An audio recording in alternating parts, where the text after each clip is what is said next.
So in order for you to understand my often asserted perspective given specific conversations, I got a text message that's so unprofessional. Anyways, in order for you to understand my assertive perspective, I have to take you through my train of thought. And I'm not suggesting that I'm this highly perplexing or highly complex person. I just want to take you through my mental process.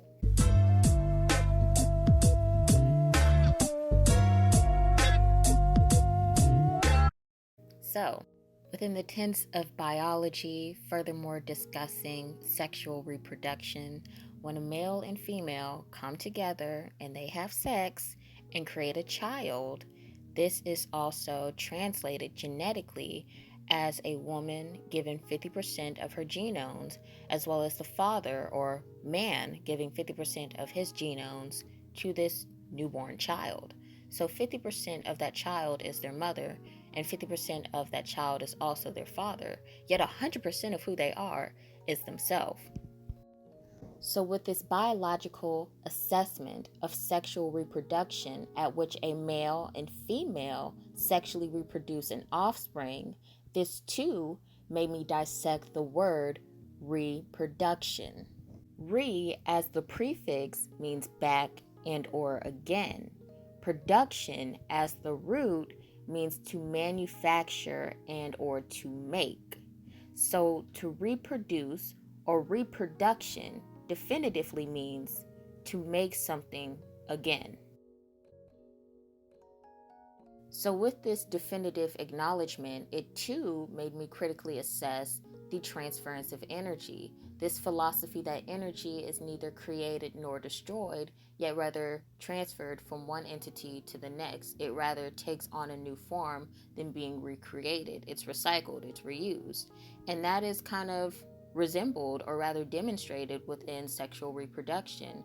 50% of my genomes, 50% of my mother's genomes, 50% of my father's genomes stem from both their mother and father, stem from both my mother and father. So literally, it's just a portion of themselves that makes the entirety of who I am. So it's not that this entity is new energetically, yet rather new in form. Thus, I am recycled energy being reused. So concisely, bypassing all formalities and getting straight to the point, yesterday I had a conversation with my mother at which she inquired whether or not I loved her. And she did this very jokingly, yet with me having my Scorpio and Mercury and being a bit investigative, as well as my mother having a Scorpio moon, so she's a bit concealed at times emotionally.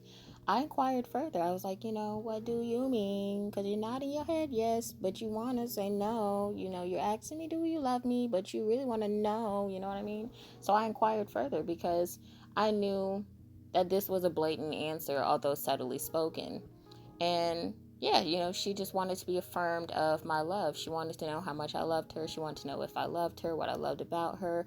And that's very much so reasonable. Relationships change on the basis of a change within a person as well as circumstantial situations. We are all going to need something different as our relationships progress. And my demonstration of the 5 love languages is often quality time and or acts of service as of recently.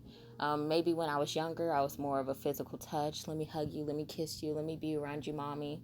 But now I'm more so just like, I love you and I appreciate you. What's understood doesn't have to be explained, but I definitely know that now, and even before this, that what is understood will always need to be explained. But getting back to my point, my demonstration of love languages are quality time, and acts of service, because we're getting old around here. We're getting grown, okay? My brother's growing up, I'm growing up, my parents growing old. So often, the best that I can give my loved ones is my time as well as my service. Due to my occupational standing, often my time is restricted and my service is limited.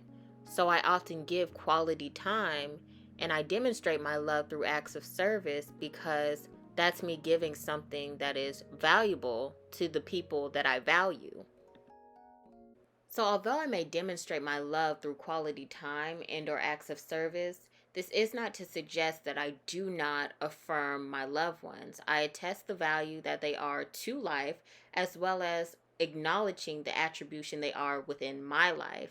The complexity only comes in when I do not elaborate upon the extent of my love, or furthermore affirming the extent of my love, because I think sometimes we have to understand as well, love is perceived differently by different people, as it too is received differently by different people. So you may be demonstrating your love in the best way that you know how, and this person may interpret it as everything other than what it's being demonstrated as, because it's not what they're accustomed to. It's not what they expect. It's not what they perceive to be love, although in fact it is a demonstration of love.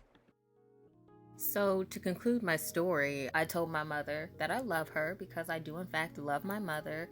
I made it very clear that I love her through elaborating on why I love her and what I love about her, and just really making it affirm that there is, in fact, love. Although our love is changing and redefining itself, there is still love. So initially, I mentioned sexual reproduction, as I too referenced the philosophy of the transference of energy, because when I assess these areas of science and or understanding, it further affirms my love for my mother, because everything that I am is of her. How could I not love her if she is literally a part of me, or rather I a part of her? But continuing further, because my mind continued to think beyond, I also was thinking how often children really aren't encouraged, at least myself. I was not encouraged from a societal standpoint to be conscious of whether or not my love that is often felt was received. You're not really encouraged to be aware of whether or not your parent feels loved by yourself. Rather, the parent is most responsible for, or most commonly advocated to be responsible for, the love that is between a child and a parent.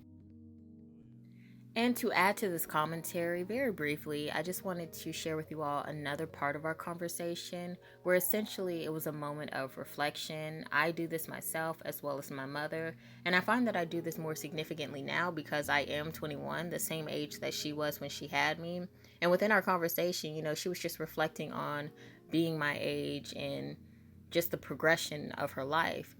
And this made me think more critically of just how powerful procreation really is and reproduction truly is, because no matter what, there will always be a piece of my mother that can do whatever she did not do within her former life.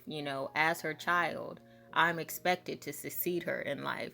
So I'm, in a societal sense, I'm supposed to carry out her legacy. But it's so crazy because it's like, although I'm carrying out her legacy, it's literally her carrying out her legacy through me. You know what I mean? Like reproducing a extended version of herself, almost creating an alternative reality that I just lived through, because merely I am her and my father. So no matter what goes wrong or astray in our life, no matter what happens in the past, there's always the opportunity to repair it, quite literally through your children. Not to suggest that you should live through your children, but the nourishment that you give to your children, you're also giving it to yourself, because they're a part of who you are. Yet it is important to heal your former self. And when I say your former self, I'm talking about your self as you exist in this moment. Like if I were to ever have children, I cannot just, heal any and all of the bruises that I've experienced in life just through them. Like I have to heal it through myself, but they also have the potential to take whatever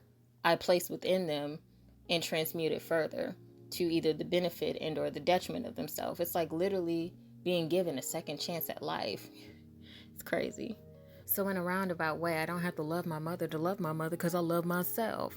I'm just kidding. I do love my mother as well as I love myself. But I love myself even more profoundly, because within my composition is her. Everything that I am partially is of her as it is of my father. So I'm, it's inescapable, this theory of oneness. I love her no matter what. I love her no matter what my father does, my mother does, my brother does. No matter what, I will always love the people that I love. Yet I have the ability to distinguish whether or not someone is toxic and or beneficial to my life, and I deal with that accordingly. You can love someone and hate what they do. You can love someone and still not mess with them. Not saying that that's the case for my parents, but that's just something to add. You can love people and just not mess with them, and just understand that that's who they are and that's how they be, and you got to leave them alone.